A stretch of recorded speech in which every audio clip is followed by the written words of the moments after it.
Before we sing the next hymn, Terence and I are going to share a song that I wrote for a play that he wrote. And it really talks, it's called No Easy Roads, and it's about the story of Saul when he met God, met Jesus on his journey, and he was struck blind. He could not see. And it sort of ties in with my sermon in that it speaks of times that are difficult, when we don't always hear from God, when we have to wait patiently for God, and when we're not always a light shining. We don't feel too bright. So we hope you enjoy it.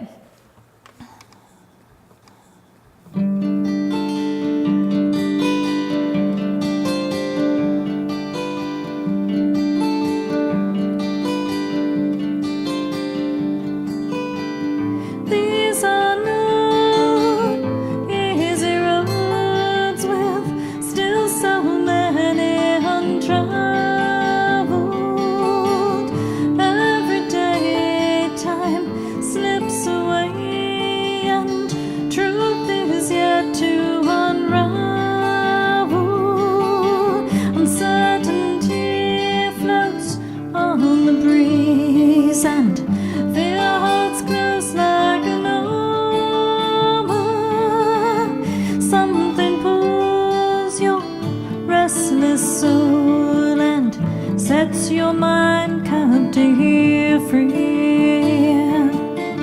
Sets your mind captive free.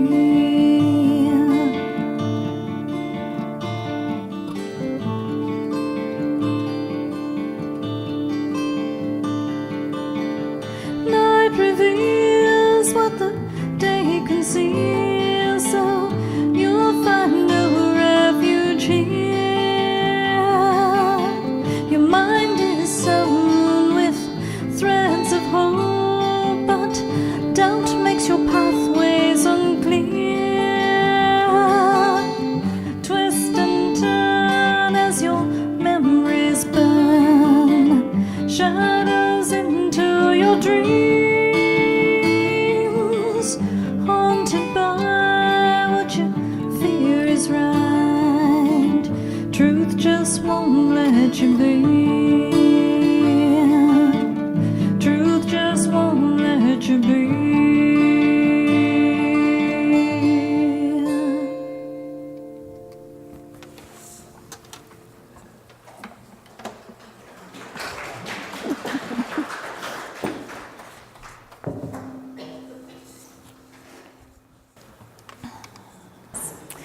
When I was preparing for this morning, I talked back and forth a little bit to Lori, and just a couple questions about procedure. And she sent me a really encouraging text, so I'd like to share it with you. This is off her email. I don't have permission for this, but I don't think she'll mind. She said to me, Shirley, just enjoy the process. God will give you the right words to feed the people's soul. God shows up that way every week, and it's always a miracle. Thanks again, Lori. So I know she's with us in spirit, and there she is, watching over. So with that in mind, will you pray with me? May the words of my mouth and the meditation of all our hearts be pleasing unto you, O Lord. Whenever I try to understand the parables, I always find it very helpful to look at them in the context of the time that they were written in, and then try to see them through our lenses today.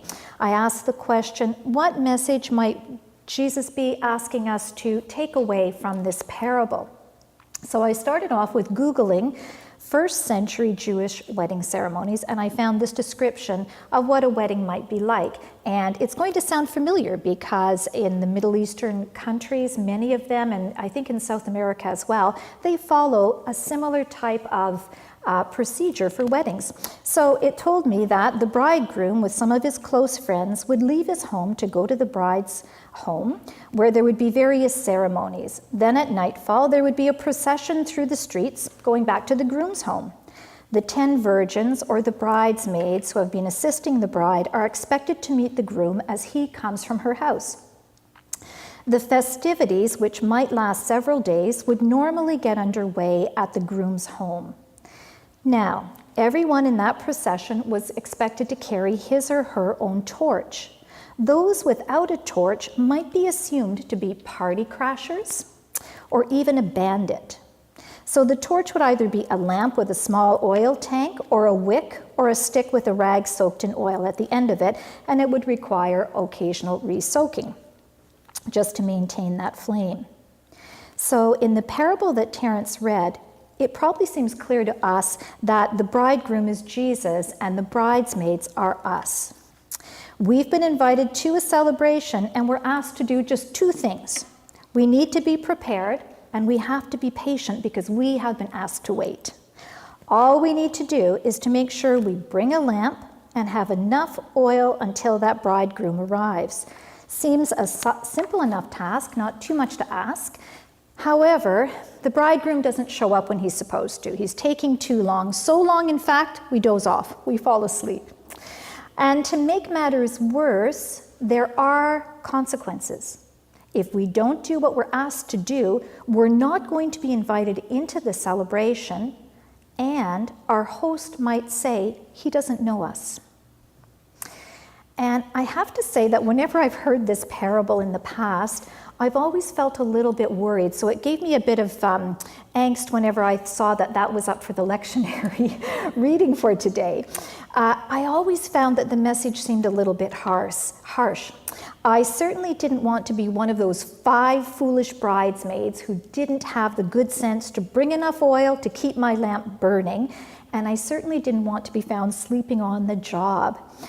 But if I had to be really honest with myself, I suspect that I might be found in that foolish category at least some of the time. I can see myself in the middle of one of those busy weeks thinking, you know what, I've got lots of time to go and get oil put in the car, gas in the car. There's so many other things to do. I'm going to share a picture with you. This actually happened in October for Terence and I.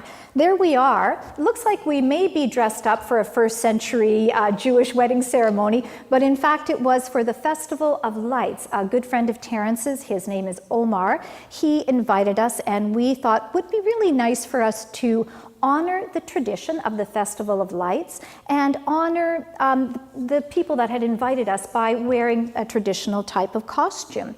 So this, just looking for the costume, the outfit, took the better part of a day. We went over to Surrey. Terence found his outfit really quickly. So I think it was the second shop he tried it on. He goes, yeah, okay, this will do. Me, on the other hand, took a lot longer. I think I went to 3 shops at least and tried on, no kidding, probably 10 outfits because I have no fashion sense for what's going to work with this type of outfit. And we had also agreed that we were going to play some music at the festival, so that week we had to practice. And you know, we knew we had to be prepared. Like we knew a month before, maybe even longer, that we were going to be attending this. We knew we'd want something to wear, but it seemed that it caught up to us at that last minute, and we were doing all of the rushing and preparation. So I can definitely see us arriving at that celebration forgetting something. I'm sure we did. So I would see myself on occasion being in that foolish person's section.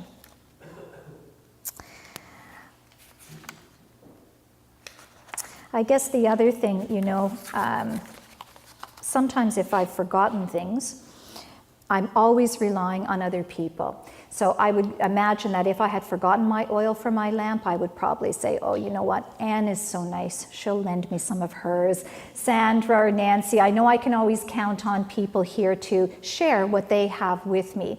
But sometimes life doesn't work that way. As we see in the parable, it tells us that the other bridesmaids, for whatever reason, were not able to share that oil with the other bridesmaids that did not bring theirs.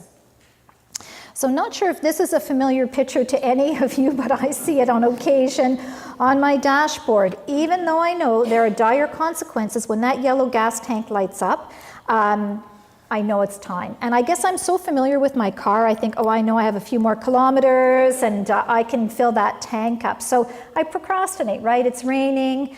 I'll get it tomorrow when it's not raining. I'll wait till Terrence is driving with me and send him out to do the gas fill. All sorts of reasons that it's a task that's somewhat thankless. I know I have to do it, but I'm very good at putting it off to tomorrow, so I often do. I can remember even when I was younger, my father would always say to me, because we lived in an area that just down the highway, it was quite rural. We were in suburbia, but it didn't take very long for you to get out in the sticks, as he would call it. And he would say to me, when that gas tank gets to halfway full, that's empty to you. That says empty. You keep it topped up, because I think it was just his way of just being concerned. What if she runs out of gas and she's out visiting one of her friends way out in the sticks? So it was his way of showing me love and care, even though to me, every time he'd get in the car with me and he'd see that gas gauge down, he would not be very happy about that. But I realized why he was doing it. Last spring, Terrence and I decided to honor a monumental achievement, and you've heard about my best friend a number of times. You'll be happy to know she's coming to visit in December. You'll get a chance to meet her, Margie. But we went to Halifax to share in just a monumental achievement. She ended up getting her master's degree, and she's the same age as I am, so it's a pretty big deal, right, for her to be achieving this. And so we went to Halifax to see her there. She is in the center with her diploma, Terrence and I, and Sue, her sister. So we really wanted to share in this, and while we were in Halifax, my mother has two sisters that are in a nursing home, and we thought, well, while we're there, let's go and visit them. Wouldn't it be lovely? Because I hadn't seen my aunts in many, many years. And we thought, okay, we'll take a day trip and we'll go out, and that's what we'll do. So we rented a car. Really nice car. It was the first time I'd driven in a car that has the little screen and you can back up and see where you're going. And I thought, oh, this is wonderful. You know, you can parallel park. It's so much easier. So I was so focused on that. You know, my whenever I'd put it in reverse, I could see where I was going. But we went to see my aunt and my aunts, and here they are, and my cousin, and we spent probably a little more time than we intended, right? We had a wonderful time with them, enjoyed lots of conversation, and ended up leaving the nursing facility later than we had anticipated. And of course, by that time, I'm sure nursing home food is good, but because we were in Halifax and on the coast, we thought, let's stop at a really great seafood restaurant. So along the coast, we found one. We had, again, a great time, good conversation, and probably left a little bit later than we intended to. And I think we get really spoiled here with convenience, right? In larger cities, there's a gas bar on every corner, probably as many as there are Starbucks and Tim Hortons. You don't really worry. That's probably one of the reasons we can procrastinate, because you know there's one around the corner. So when I got back into the car, I realized, okay, that little yellow light's on, better get the gas topped up. But I really didn't think much of it. I thought as soon as we get on the highway, there's going to be somewhere to stop. But I don't remember the number of the highway, 97 or 101. There's not a whole lot. Like as you come outside of Halifax, there's lots of little towns. But as you get closer to Yarmouth, it's kind of, that's it. There's maybe a few little villages, but not a whole lot that have gas bars open on a Saturday or Sunday night past 8 o'clock. Because on the highway, I could see, well, there's an exit sign, but the gas bar was closed. So I know we saw one, maybe more than that. So I was getting nervous because it's my responsibility, right? I said I'd drive. I was driving. I should be keeping my eyes on that gas gauge. And here we are really in the middle of nowhere, and we really were running on empty. So I felt very foolish and scared, because and when I'm scared, sometimes I like to share that with people so I feel better. It's not just me that's worrying about us running out of gas. So I said, you guys, really keep your eyes peeled for one of those gas bars, because we are dangerously low.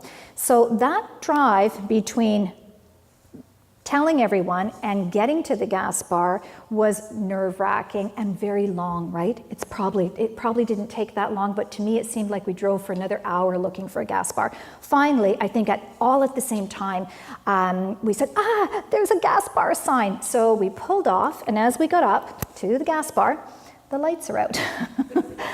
And so luckily, we looked in the window and we could see this wonderful man. We just love this guy. Wonderful man standing there doing the till, right? Getting ready to close up. And we went in and we pleaded and said to him, we told our story. And he was so gracious and just wonderful. It was after really his closing time as well. So I always think God had his hand in there, making sure that we had gas for our trip back. Now, I know it's not the end of the world when you run out of gas, but when you're tired and you're the one responsible for your group of people and you're in the middle of nowhere and the prospects of sleeping in the car overnight till the gas bar opens up, it can feel like the end of the world in a way. So I was so thankful always for that gentleman. So we got our gas and we were on our way. Now I have filled up my gas tank like you hundreds of times, right? We don't even know how many times. And I don't remember much of it. I know which gas bars I go to, but I don't remember much detail. But that is one time I will never forget. And it's a good lesson. I'll keep my eyes off that little camera and on the gas gauge from now on, that's for sure.